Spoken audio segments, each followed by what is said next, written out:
Many people want to support us. Na bina wakadama mesede. Na one check down obohu tanks bi wo. Obobo mehu all certain amount bi apeditua. Ebohu euros, ebohu pounds. Mebe fe bia no so slow or as high bia. Ni wia bomazena cost buy and send hono. Buy and send is me atwane kakra. E twene kakra ma so process ni nyina na so bia. Ebohu da obo bring up drop down menu bia ebotum ni choose the payment method they pay choose. Ni wia ni nyina na wa iska. Thank you for supporting us. Ya mention bebre. Now, it looks like Sisiano, the bombshell keeps on coming, especially because the NDC, why we're not doing there, they want to make sure that they explain 24-hour economy. So, in fact, I've done several videos about this. But from Alpha, able to my family Kosika. Was a video about Mazana share. Now, the Honorable Stephen Amoah, I catch the NDC company. So, one shouldn't hear who be. They are about to lose thousands of votes. Now, I'm sure you won't. How will you explain 24-hour economy in Key, Dagbani, and where Ga? How's that? Don't feel do new nice way. By the time you finish, about 1,000 people have already voted. They have no message. They have no message. You know, the MPP is far better than NDC. We might not even meet the pass mark if you say we have challenges. But between the two, Abba, I'm asking you, if you have a child and you want the child's future, you prefer a policy that will encourage your child to be thinking that one day I'll be Okada rider, or you want a child whose future you think that one day I'll become like former President Mahama, Dr. Alhaji Mahmoud Bawumia, like Dr. Steve Namwa, like this. Is that between the two? Massa. Is the devil Honorable Steve Namwa can also massa? One day they should cut us some slack, because imagine it there. You remember as far back as 2020 elections, there was a campaign promise by the former President John Domani, the NDC there. They want to bring and legalize Okada. Imagine it there. Obi the free SHS or Daba. No Obi the Okada riding at the So why didn't Ghanaians vote for NDC? Even though that we have a lot of people, we've seen a lot of Okada going on in certain sectors of the country. I've been saying they didn't vote for him. The reason is because it is not something which will kind of like really revolutionize BBR. It's not something which is really, really top notch. But actually, there are other avenues if you can educate the people to them. There's this recent Medina Kaya Yefo one, and then you will see a beautiful project to train more than 300 Kaya Yefo at a spot. They will get places to sleep. They'll get BB to at least to support themselves. And more here in there, they'll get skills. You are there talking about Okada, but your very 24-hour economy. Okada na ye no what 24-hour na ba be shemo. But you remember the Nad Dank Akufo-Addo ni FSHS Odimudama. He was consistent to the day that he had it. But today, 24-hour economy, when they are trying to explain it, I've done some of these videos, but we are doing it again, especially because we have to talk about it. Video no 24-hour economy. Yeah. Someone would argue that it's ill-defined and it's difficult to convince us that is the wholesome solution to the problems of our country right now. What's ill-defined about it? I mean, the 24-hour economy is a 24-hour economy. We want to move. Well, we are not learning more about how to operationalize what we've got from the NDC. You clearly have not been listening to us, and you want me to send you there. We have a whole blueprint. I have seen the packet. Yes. But it's only a simplified version of what will actually be applied. We are yet to understand how this will be operationalized so that the Ghanaian people can reap from it. The NDC is taking too long in giving us that, but it's been propagating 24-hour economy. A buzz which some will say is trailing off. Oh yeah, certainly. It's caught on. And the TUC has described this as a game changer. That's what this country has been waiting for. It's an idea whose time has come. Look, we have put out the blueprint.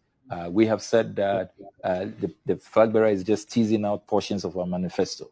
Very soon, in a few months, we're going to launch the manifesto. And that's where, if you want the full program to go into the details, the bolts and nuts, you're going to have it. But there's nothing mysterious. It's not rocket science. We are not saying we are going to space. I mean, we're just talking about a 24-hour economy which has worked in other jurisdictions and can work here. Is that all? It's just a 24-hour economy for the NDC going into the 2024 election. I earlier talked about how we're going to deal with corruption. The president, the flag bearer, has said that you have a no-nonsense approach. He has said that he will start from home. Charity begins at home, and that even his own appointees will not be spared. He's talked about constitutional reforms. And under constitutional reforms, he's talked about a whole swath of governance, governance reforms, which include, canceling the ex gratia, for example, reducing the number of ministers. He has said that he can work with no more than 60 ministers, where we are now 87 and the likes, and it's going to be more because we thought that there's been a reshuffle. We thought they would take advantage of this reshuffle to reduce the number of ministers, but that's not what has happened. People are being removed from sector ministers. They are being sent to the... Now, instead of talking about 24-hour economy, if you've realized, talk about the 24-hour economy. You are talking about, because in the beginning of everything, the 24-hour economy was like, as in Komobi Wodia, one said that we see the tell. But compare 24-hour economy to free SHS. Compare 24-hour economy, how are we explaining or how we see implementing? Even the person who in the beginning of the project in Pokwano, in the beginning of campaign of oil, the flagship product for by them, they are not able to even explain it. How much we're implementing it before we realize they'll be doing what they did in the past years. It's all mad, especially because of a pure. We realize that if the 24-hour economy is something that will help us, then let's ask ourselves, what is it that we need the 24-hour economy to solve? What's what to solve employment? Fine. But Rebecca there, since you pharmacy be a particular MPB book about pharmacy. It was so funny to the point that I felt today, no, these people don't really understand, because this has already been done by Dr. Mahmoud Bawumia. You are telling me the fire service, run a shift from 8 maybe by 2 o'clock. We call schedule 2, now by 8 o'clock, no, be so that this is already there. This has already been there. How come you are making it look like if it is new? That's why they're having difficulty trying to explain it. Yeah, sure, be so. No, so call TV3. I want to trying to explain it. No, so or so you have pharmacies that are operating 24 hours. They provide security at a cost. President Mahama says the state will take that responsibility to provide security for you.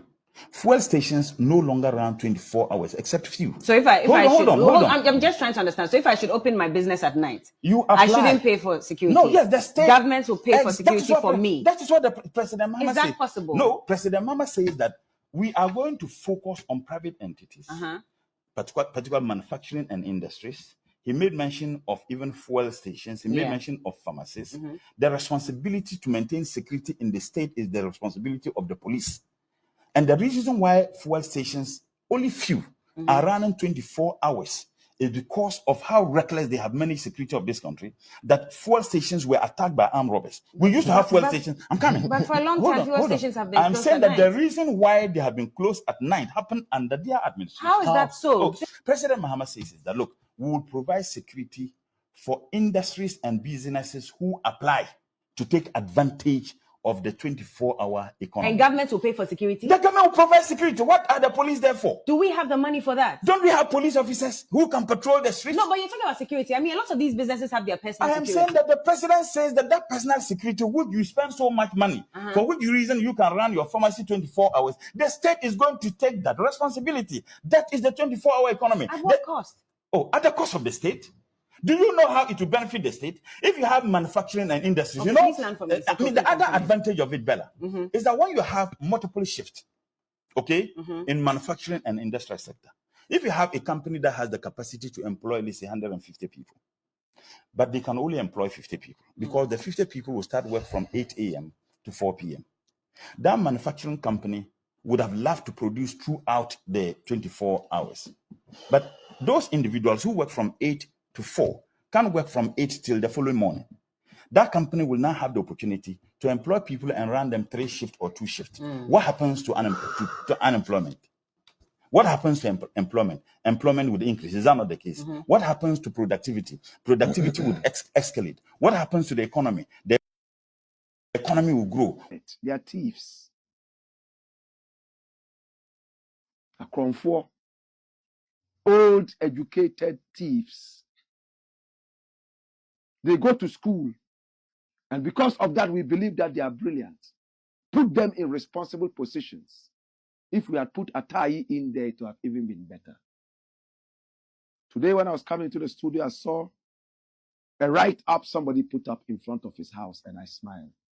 He said, the thieves in Ghana, those who are uneducated, they only steal to go and eat. But the educated ones steal for themselves, their families, and for excursions and luxurious journeys abroad, including surgeries to build their buttocks and breasts. Hallelujah.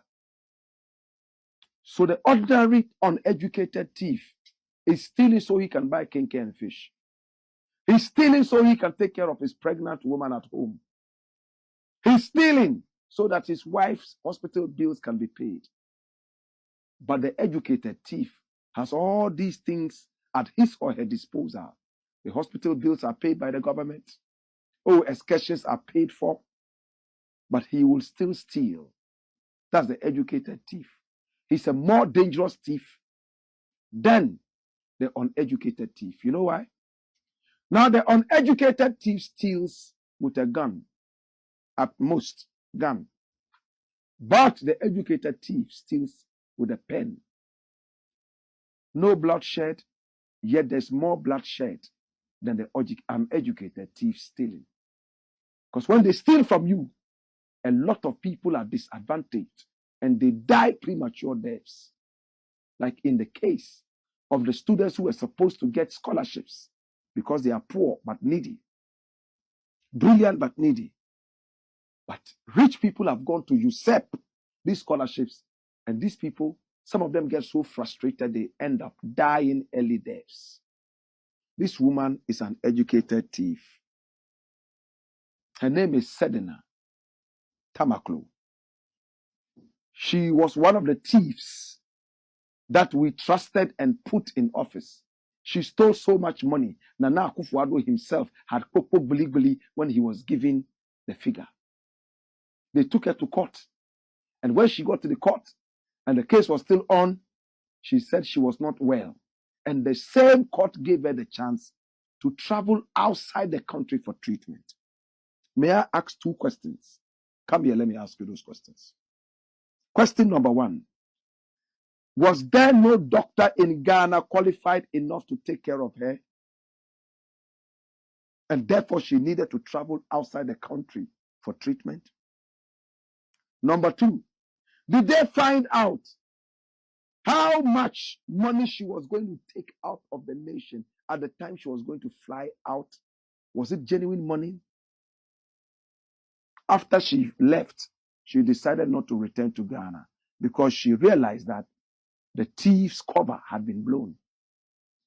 She was doing money laundering, according to the courts of Ghana. You know what it means to say money laundering? Illegal money passing through your hands. People selling guns, pornography, and all that. That's money laundering. Money coming from illegal things. My brother, this woman stole so much money with her assistant. Now she's basking in glory in America. Yesterday, I made a point. I said people like this, no matter what, should be brought back into the country to face justice. Today, somebody else is speaking the same language. Run it, my youth. Watch this. Maslock case, Sedina Tamakloe, will be brought down to face justice. And this is Deputy Attorney General. Run it, my youth. Hey. Alfred Tua Yabua, the Deputy Attorney General of Ghana, has announced the initiation of legal proceedings to bring Sedina Tamakloe Ationu, a former CEO of Maslock, that's Microfinance and Small Loan Center, back to Ghana to face justice. Sedina Tamakloe Ationu, who is currently outside the country reportedly on medical grounds, has been sentenced to 10 years in prison with hard labor in absentia. Now, the Deputy Attorney General affirmed that the process of extraditing Ationu has already commenced, emphasizing that the recent judicial ruling will expedite the legal procedures. That's it away. I'm still asking the same question. And this is Amoah, Deputy Attorney General of Ghana. With a smile, he is happy to push her into prison to begin her sentence. My brother, when they steal from us like this, their safe haven is the same countries that are calling us thieves. Yet, a lot of these countries are not ready to release those thieves to undergo punishment. After all the stolen money is in those countries and in their big banks. So they are getting interest from that and doing business with stolen money. It happened in Rwanda. When Habyarimana was gunned down, the plane was gunned down, and there was a crash. His wife, who had supported so much criminal activities in the country, she was called Agathe Habyarimana.